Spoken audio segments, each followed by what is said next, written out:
Hello বন্ধু, নমস্কার। আজকে আমি আলোচনা করব সুজলন এনার্জি লিমিটেড কোম্পানি সম্পর্কে। এই কোম্পানিটি আমি ডিটেলসে আলোচনা করব। কোম্পানিটি গত 2 দিন থেকে লাগাতার আপার সার্কিটে চলছে। যদি 5 দিনে দেখো প্রায় 11% রিটার্ন, 6 মাসে যদি দেখো 47% রিটার্ন, যদি 1 বছরে দেখো প্রায় 200% রিটার্ন অলরেডি দিয়েছে। আর যদি 5 বছরে দেখো কোম্পানিটি 1358% রিটার্ন। আর যদি ম্যাক্সিমাম দেখো 50% এখনও ডাউনে রয়েছে। এই কোম্পানিটি মরতে মরতে বেঁচে উঠেছে, অর্থাৎ এই কোম্পানিটা এক সময় দেউলিয়া হয়ে গেছিল, সেখান থেকে এই কোম্পানিটি মাথা চাড়া দিয়ে উঠেছে। তাহলে কেন কোম্পানিটি হঠাৎ করে গত 5 বছর থেকে ভালো রিটার্ন দিচ্ছে, ভালো কাজ করতেছে, আমি এই ভিডিওতে তোমাদের সাথে ডিটেলসে কোম্পানিটি কত রিটার্ন দিতে পারে আগামী সময়ে, কোম্পানির কত প্রাইস হতে পারে, কোম্পানির কত স্টপ লস হতে পারে, সমস্তটাই আমি এই ভিডিওতে ডিটেলসে আলোচনা করব। তোমরা কোথাও স্কিপ করো না। মাঝপথে যদি তোমরা ভিডিওটি ছেড়ে চলে যাও তাহলে তোমাদের ডিসিশন নিতে প্রবলেম হতে পারে পরবর্তী সময়ে। তার আগে তোমাদের কাছে আমি একটা কথা বলে দিচ্ছি ওয়ার্নিং হিসাবে, যে এই ভিডিওটা কোনোভাবেই বাই সেল বা হোল্ডিংয়ের কোনো রিকমেন্ডেশন দিচ্ছে না।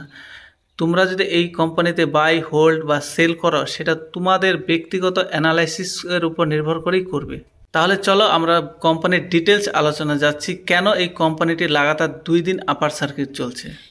কোম্পানিটি লাগাতার 2 দিন আপার সার্কিট চলার পেছনে মূলত কোম্পানিটির 2024 সালে Q1 রেজাল্ট। এখানে দেখো, Suzlon energy reported result on Monday evening where the it net profit up by 200% past 300 crores April June report. অর্থাৎ কোম্পানিটি জুন কোয়ার্টারে প্রায় 200%-এর প্রফিট গ্রোথ করেছে। রেভিনিউ গ্রোথ দেখো, রেভিনিউ গ্রোথও দেখো 50% রেভিনিউ গ্রোথ করেছে, যেটা নাকি প্রায় 7 বছরের হাইয়েস্ট ডেলিভার করেছে। আর যদি কোম্পানিটির অর্ডার বুক তুমি দেখো, অর্ডার বুক দেখো, Suzlon energy ended the quarter with its highest order book 3.8 gigawatt, which according to Moody's need to deliver the next 18 to 25 months। অর্থাৎ কোম্পানিটির অর্ডার বুক প্রায় 3.8 গিগাওয়াটস, যেটা নাকি কোম্পানির সিএফও মোডিজ অনুসারে কোম্পানিটিকে 18 থেকে 24 মাসের মধ্যে ডেলিভার করতে হবে। যদি আজকের কথা অর্থাৎ বুধবারের কথা দেখো, যে company Suzlon shares also witness the multiple block deals taking place in Wednesday trading session. বুধবারের ট্রেডিং সেশনে যদি দেখো, তো কোম্পানিটি বড় বড় ব্লক ডিল করেছে। তার মধ্যে দেখো, কোম্পানিটি অ্যাভারেজ প্রায় 60 টাকায় প্রায় 3.8 crore শেয়ার ব্লক ডিলের মাধ্যমে বিক্রি হয়েছে, যেটা টাকার অঙ্ক যদি দেখা যায় সেটা হচ্ছে 227 কোটি টাকার। আর যদি ইকুইটি শেয়ার পার্সেন্ট হিসেবে দেখো, 0.3% শেয়ার ব্লক ডিলের মাধ্যমে কেনাবেচা হয়েছে, যেটা নাকি বিশাল বড় একটা ব্যাপার এই কোম্পানির জন্য। এই কোম্পানিতে রিসেন্টলি ফরেন ইনভেস্টাররা তাদের শেয়ার হোল্ডিং স্টেক অনেকটাই বাড়িয়েছে, যেখানে দেখো 21.53% জুন কোয়ার্টারে বাড়িয়েছে, যেটা আগে প্রায় 19.57 ছিল। আর ডোমেস্টিক ইনস্টিটিউশনও তাদের হোল্ডিং বাড়িয়েছে জুন কোয়ার্টারে 3.8%। সুজলন এনার্জিতে যদি আমরা ডিটেলসে দেখি, তাহলে কোম্পানিটি প্রায় 82 কোটি টাকার মার্কেট ক্যাপ রয়েছে, যার কারেন্ট প্রায় 60 টাকা 7 পয়সা। স্টক পি হচ্ছে 88 রয়েছে, বুক ভ্যালু 2.9, ডিভিডেন্ড কোম্পানি দিচ্ছে না। আর সব থেকে বড় হচ্ছে কোম্পানি ROCE আর ROE, অর্থাৎ রিটার্ন অন ক্যাপিটাল আর রিটার্ন অন ইকুইটি, কোম্পানিটি 24.7 আর 28.4, অর্থাৎ যেটা আগে কোম্পানি মাইনাসে থাকতো সেটা এখন বিশাল বড় পজিটিভে রয়েছে। কোম্পানিটি খুব ভালোভাবে গ্রো করছে। কোম্পানিটি যদি একটু অ্যাডভান্সের দিকে দেখি, তাহলে দেখব কোম্পানি হ্যাজ রিডিউসড ডেপ্থ, মানে কোম্পানি লাগাতার তার সুদ কমিয়ে যাচ্ছে। আর কোম্পানি অলমোস্ট ডেপ্থ ফ্রি, মানে কোম্পানি লাগাতার তার ডেপ্থ কমিয়ে জিরোতে করার চেষ্টা করছে। এবং company has deliver a good profit growth, প্রায় 19.7% CAGR লাস্ট 5 ইয়ার্স অনুসারে। কোম্পানির একটা সবথেকে বড় প্রবলেম হচ্ছে কোম্পানির প্রোমোটার শেয়ার হোল্ডিং প্রায় 13.3%, যেটা কোম্পানির জন্য সব থেকে নেগেটিভ। যদিও এটা নেগেটিভ বলা যায় না, কোম্পানির শেয়ার আগে ধার দেওয়া ছিল, যেটা কোম্পানি তার শেয়ার হোল্ডিং প্যাটার্ন কমিয়ে সেই ধার টোটালটাই শোধ করেছে, এর জন্য শেয়ার হোল্ডিং একটু কম রয়েছে। আর যদি কোম্পানির একটু রেজাল্টের দিকে আমরা তাকাই, দেখব কোম্পানি আগে সেলস 1400 ছিল, 1500, 2100, 2000 হয়েছে।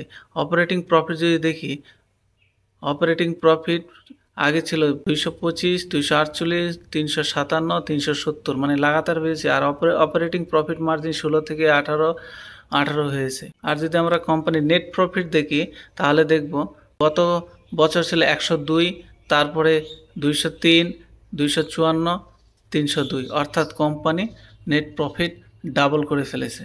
এবার আমরা কোম্পানির শেয়ার হোল্ডিং প্যাটার্নের দিকে যদি তাকাই, কোম্পানির share holding pattern, promoter 13.28%, 13.27% stake বহন করছে। এফআইএস তাদের শেয়ার হোল্ডিং লাগাতার বাড়িয়েছে।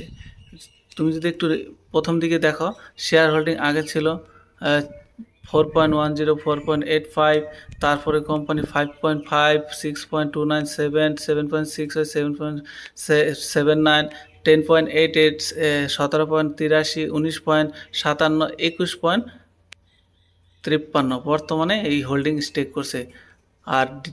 আর যদি আমরা ডিআইএসএস এর দিকে দেখি, ডিআইএসএস তাদের প্রোমোটার তাদের স্টেক বাড়িয়েছে।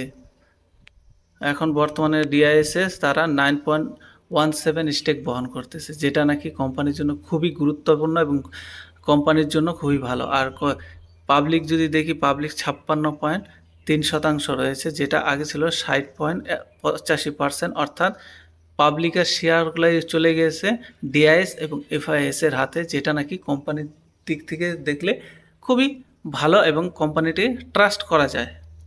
এবার দেখব আমরা কোম্পানির টেকনিক্যাল অ্যানালাইসিস, যেটা সবথেকে গুরুত্বপূর্ণ পার্ট, এবং এই জায়গায় আমি তোমাদের দেখাবো যে তোমরা কতটা পর্যন্ত টার্গেট হিসাবে নিতে পারো এবং এটার সাপোর্ট লেভেল কতটা হতে পারে। শর্ট টার্ম সাপোর্ট হিসাবে তোমরা নিতে পারো কোম্পানিটি 56 টাকা 30 পয়সা। আর যদি লং টার্ম সাপোর্ট যদি দেখো, একটু লং টার্ম সাপোর্ট হিসাবে দেখো, তাহলে কোম্পানির লং টার্ম সাপোর্ট হিসাবে তুমি একটু লং টার্ম, অর্থাৎ 5-6 মাস পর্যন্ত যদি দেখো, তাহলে 50 টাকা পর্যন্ত তুমি লং টার্ম সাপোর্ট হিসাবে নিতে পারো। এই হিসাবে নিয়ে তোমরা কোম্পানিটা এগোতে পারো। এটা হচ্ছে তোমার ডেইলি চার্ট। এর যদি আমরা একটু উইকলি চার্ট দেখি, উইকলি চার্টে দেখব, উইকলি চার্টে দেখা যাচ্ছে কোম্পানিটি 50 টাকা পর্যন্ত লাস্ট স্ট্রং সাপোর্ট তোমাকে দিতে পারে, যার নিচে গেলে তুমি এখানে এক্সিট করতে পারো। আর যদি তুমি টার্গেট হিসাবে নাও, আমি মান্থলি চার্টে যাচ্ছি, তো কোম্পানিতে শর্ট টার্ম টার্গেট হিসাবে তুমি 75 টাকা পর্যন্ত রাখতে পারো এবং লং টার্মে একটু 94 টাকা থেকে 95 টাকা তুমি রাখতে পারো, ঠিক আছে। আর কোম্পানিটি আগামী সময় 400, 500, 600 এবং 1000 পর্যন্ত যাওয়ার ক্ষমতা রাখে, কোম্পানিটা যদি এইভাবেই ভালো কোয়ার্টারলি রেজাল্ট লাগাতার দিয়ে থাকে। তো লাস্টে তোমাদের এটাও বলবো যে ওয়ার্নিং হিসাবে, এই ভিডিওটি কোনোভাবেই কিন্তু আমি বাই সেল বা হোল্ডিংয়ের রিকমেন্ড দেইনি বা দিচ্ছিও না। তুমি তোমার ব্যক্তিগত অ্যানালাইসিস এবং তোমার ফাইন্যান্সিয়াল অ্যাডভাইসের মতামত অনুসারেই বাই বা সেল করো। তো ভিডিওটি আশা করি তোমাদের খুবই ভালো লাগছে। যদি ভালো লাগে তাহলে অবশ্যই কমেন্ট করে জানাবে, আর ভিডিওটা লাইক দিয়ে চ্যানেলটি সাবস্ক্রাইব করে পাশে থাকা বেল আইকনটি প্রেস করে রাখবে। এরকমই শেয়ার মার্কেট রিলেটেড ভিডিও তোমাদের জন্য নিয়ে আসবো। আর যদি তোমাদের কোনো পার্সোনাল কমেন্ট থাকে, অবশ্যই কমেন্ট বক্সে গিয়ে কমেন্ট করতে ভুলবে না।